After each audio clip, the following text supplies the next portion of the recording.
उस अदृश्य मनोवैज्ञानिक दीवार को हमेशा के लिए गिरा देती है। ठीक है, तो आइए इसे थोड़ा विस्तार से समझते हैं।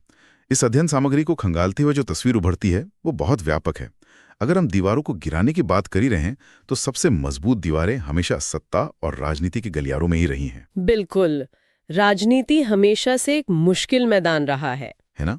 जरा सोचिए, सत्ता का मंच हमेशा से एक ऐसे क्लब की तरह रहा है जहां महिलाओं की एंट्री एक तरह से मना थी। ऐसे में रजिया सुल्तान का 13वीं सदी में दिल्ली की सत्ता संभालना उस क्लब के दरवाजे को लात मारकर खोलने जैसा था। एकदम सही। 1236 से 1240 तक गुलाम वंश में उनका शासन करना कोई छोटी बात नहीं थी। इल्तुतमिश की पुत्री होना ही काफी नहीं था उस दौर में। सारे अमीर और वजीर एक महिला का आदेश मानने को अपना अपमान समझते थे। हाँ, उन्होंने इस धारणा को चुनौती दी कि नेतृत्व का अधिकार केवल पुरुषों के पास है। और अगर हम आधुनिक भारत की बात करें तो श्रीमती इंदिरा गांधी का नाम सामने आता है, जो 1966 में देश की पहली महिला प्रधानमंत्री बनी। यहाँ एक उलझन है। जब हम रजिया सुल्तान की बात करते हैं तो उनकी शुरुआत भारी विरोध के बीच होती है, लेकिन इंदिरा गांधी के पास तो जवाहरलाल नेहरू जी की विशाल राजनैतिक विरासत थी। वो तो है। तो क्या हम उनके सफर की तुलना उन महिलाओं से कर सकते हैं जिन्हें हर कदम पर समाज से लड़ना पड़ा? देखिए, विरासत दरवाजे जरूर खोलती है, लेकिन कोई भी विरासत किसी को 1966 से 1977 और फिर 1980 से 1984 तक प्रधानमंत्री की कुर्सी पर कायम नहीं रख सकती। उन्होंने अपनी एक बेहद कठोर राजनीतिक पहचान बनाई थी। ये भी है। और स्रोतों में एक बहुत ही दिलचस्प और थोड़ा विवादित तथ्य भी सामने आता है। जब उन्हें 1971 के बाद मतलब 1972 में भारत रत्न से सम्मानित किया गया, तब वे स्वयं प्रधानमंत्री पद पर थी। बिल्कुल। और सामग्री इस विवाद को बहुत ही निष्पक्ष रूप से सामने रखती है कि उस समय इस फैसले पर कई सवाल उठे थे, क्योंकि उनके पिता जवाहरलाल नेहरू जी के समय भी ऐसा ही हुआ था। हाँ, हमने किसी का पक्ष नहीं लेना है, बस जो स्रोत कह रहे हैं वो बता रहे हैं। बिल्कुल। लेकिन ये दिखाता है कि एक महिला न केवल व्यवस्था का हिस्सा बन चुकी थी, बल्कि वो स्वयं व्यवस्था के शीर्ष पर थी। और ये सर्वोच्चता हमें 2007 में भी देखने को मिलती है, जब प्रतिभा देवी सिंह पाटिल भारत की 12वीं राष्ट्रपति बनी। पहली महिला राष्ट्रपति। जी। और फिर 2009 में 15वीं लोकसभा के दौरान सासाराम से चुनकर आई मीरा कुमार देश की पहली महिला लोकसभा अध्यक्ष बनी। तो इस सब का असल मतलब क्या है? क्या इन महिलाओं ने सिर्फ सत्ता संभाली या सत्ता के स्वरूप को भी बदला? अक्सर ये मान लिया जाता है कि राजनीति में सिर्फ जोड़ तोड़ होती है। ऐसा बिल्कुल नहीं है। इन महिलाओं ने अपनी बौद्धिक क्षमताओं का भी लोहा मनवाया। सरोजिनी नायडू का ही उदाहरण लीजिए। वो 1925 में कांग्रेस की पहली भारतीय महिला अध्यक्ष बनी और उत्तर प्रदेश की पहली महिला राज्यपाल भी रहीं। हाँ, और वो सिर्फ एक राजनेता नहीं थी, है ना? वो एक बेहतरीन कवयित्री भी थी। बिल्कुल। उनके कविता संग्रह जैसे golden threshold, bird of time और ब्रोकन विंग्स बहुत मशहूर हुए। उनके इसी साहित्यिक योगदान के कारण उन्हें नाइटिंगेल ऑफ इंडिया या भारत की कोकिला कहा गया। अरे वाह! और श्रीमती एनी बेसेंट भी तो थीं। वो 1917 में कांग्रेस की पहली महिला अध्यक्ष बनी। उन्होंने न्यू इंडिया और द कॉमनवेल्थ जैसी पत्रिकाओं का प्रकाशन किया। मतलब वो वैचारिक क्रांति भी ला रही थीं। यहाँ से बात वाकई बहुत दिलचस्प हो जाती है। राजनीति और सत्ता के बाद अगर हम देखें कि जब नीतियां बनाने वाली महिलाएं आगे आईं, तो प्रशासन और न्यायपालिका में कैसे बदलाव आया। वही बात जो मैंने शुरुआत में कही थी, न्याय की देवी वाली। हाँ, वो कोर्ट रूम वाली बात। 1989 तक सुप्रीम कोर्ट तक पहुंचने में किसी असली महिला को इतना लंबा वक्त क्यों लग गया? अगर हम इसे व्यापक नजरिए से जोड़कर देखें तो फातिमा बीवी का 1979 में सुप्रीम कोर्ट की पहली महिला न्यायाधीश बनना सिर्फ एक नियुक्ति नहीं थी।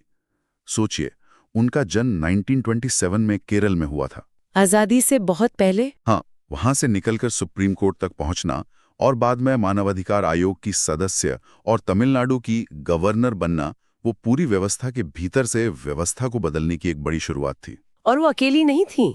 हाईकोर्ट की पहली महिला मुख्य न्यायाधीश लीला सेठ बनी, जो हिमाचल प्रदेश में थी। और उनसे भी बहुत पहले देश की पहली महिला सत्र न्यायाधीश अन्ना चांडी थी। अन्ना चांडे, हाँ, जिनका जन्म 1905 में केरल में हुआ था। बिल्कुल। और अगर हम प्रशासन की बात करें तो आजादी के ठीक बाद सिविल सेवाओं के कठोर ढांचे में भी महिलाओं ने प्रवेश किया।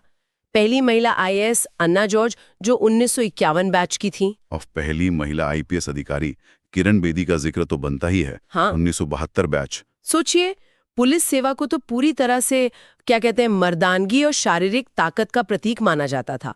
वहां किरण बेदी का जाना और 1994 में रेमन मैक्स से पुरस्कार जीतना ये एक बहुत बड़ा प्रशासनिक बदलाव था। सही कहा। अब तक हमने देखा कि कैसे उन्होंने सामाजिक और प्रशासनिक सीमाओं को तोड़ा, लेकिन इसके बाद बात आती है भौगोलिक और भौतिक सीमाओं को लांघने की। धरती, आकाश और समुद्र की सीमाएं। हाँ, समाज अक्सर ये तय करने की कोशिश करता है कि महिलाएं शारीरिक रूप से कहाँ तक जा सकती हैं। उनके लिए एक अदृश्य बाउंड्री लाइन खींच दी जाती है कि ये काम महिलाओं के लिए नहीं है। एग्जैक्टली। लेकिन इन महिलाओं ने उन दीवारों को नहीं माना। भारतीय रेल की पहली महिला ड्राइवर सुरेखा शंकर यादव को ही देख लीजिए। 1988 में उन्होंने ट्रेन चलाई और मजे की बात यह है कि वो हाल ही में वंदे भारत एक्सप्रेस की भी पहली महिला ड्राइवर बनी है। ये तो कमाल की बात है ना? उनका ट्रेन चलाना या आरती साहा का समुद्र चीरना ये साबित करता है कि कोई भी स्पीड लिमिट या गहराई उनकी हिम्मत से बड़ी नहीं है। आरती साहा, जिन्हें जलपरी के नाम से जाना जाता था, उन्होंने इंग्लिश चैनल को तैरकर पार किया था। 16 घंटे 20 मिनट तक तैरना।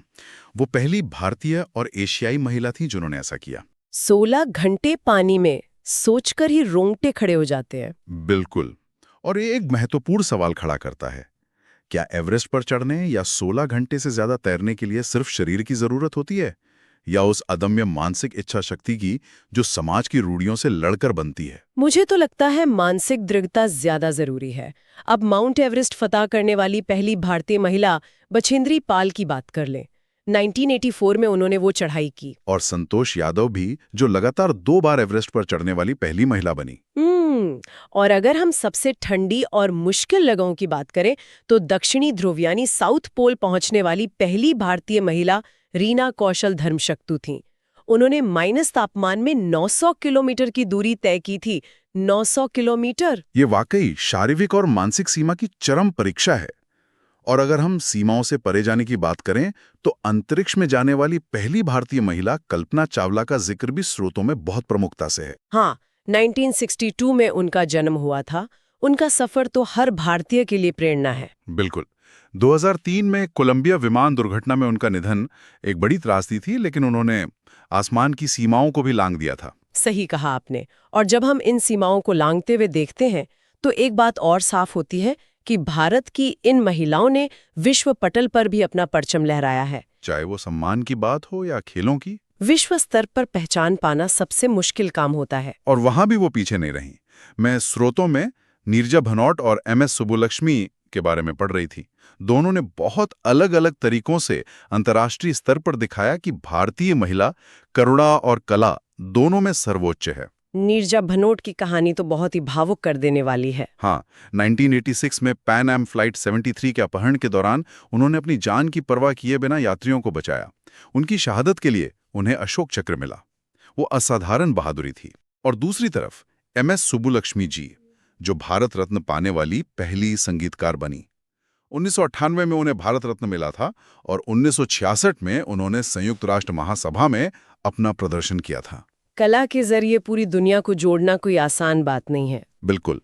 और वैश्विक पहचान का ये स्वरूप समाज सेवा में भी दिखा। मदर टेरेसा, जिन्हें 1979 में नोबेल पुरस्कार और 1980 में भारत रत्न मिला, 1950 में उन्होंने मिशनरीज ऑफ चैरिटी की स्थापना की थी। और सिनेमा में भी तो पहली ऑस्कर विजेता महिला थी। हाँ, भानु अथैया। 1983 में फिल्म गांधी की कॉस्ट्यूम डिजाइन के लिए उन्हें ऑस्कर मिला था। तो हम देख सकते हैं कि कला और समाज सेवा से होते हुए ये पहचान खेल के मैदान तक फैल गई। खेल का मैदान? बिल्कुल।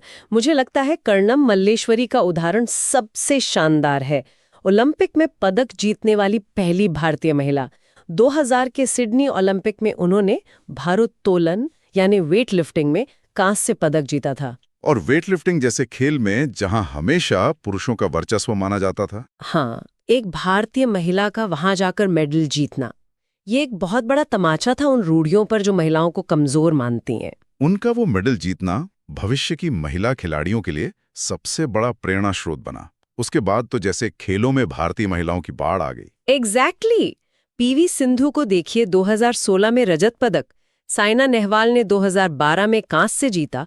मैरी कॉम तो 8 बार विश्व मुक्केबाजी चैंपियन रहीं और 2012 में ओलंपिक कांस्य भी लाईं। और दीपा कर्माकर भी, जो जिम्नास्टिक जैसे मुश्किल खेल में क्वालिफाई करने वाली पहली भारतीय महिला बनी। इन सब ने दिखा दिया कि जब मौका मिलता है तो वो दुनिया जीत सकती हैं। अगर हम आज की इस पूरी चर्चा को समेटें तो हम दोनों शायद इस बात पर सहमत होंगे कि स्रोतों में दिए गए ये नाम केवल जीके के तथ्य नहीं है। बिल्कुल नहीं, ये साहस के ब्लूप्रिंट है। हाँ, और ये ज्ञान इसलिए महत्वपूर्ण है क्योंकि ये हमें बताता है कि इतिहास रचने के लिए एक बार सबसे आगे खड़े होने की हिम्मत दिखानी पड़ती है। सही कहा। और इन स्रोतों में हमने उन प्रथम महिलाओं के नाम पढ़े जिन्हें इतिहास ने दर्ज कर लिया। क्योंकि उनके नाम किताबों में है। लेकिन सोचने वाली बात यह है कि उन अनाम दूसरी, तीसरी या चौथी महिलाओं का संघर्ष कितना बड़ा रहा होगा, जिनके नाम किसी किताब में नहीं है, लेकिन जिन्होंने उस खुले हुए दरवाजे को कभी बंद नहीं होने दिया। जब हम किसी क्षेत्र में पहली बार कोई कदम रखते हैं तो वो सिर्फ हमारा कदम नहीं होता, वो आने वाली पूरी पीढ़ी का रास्ता होता है।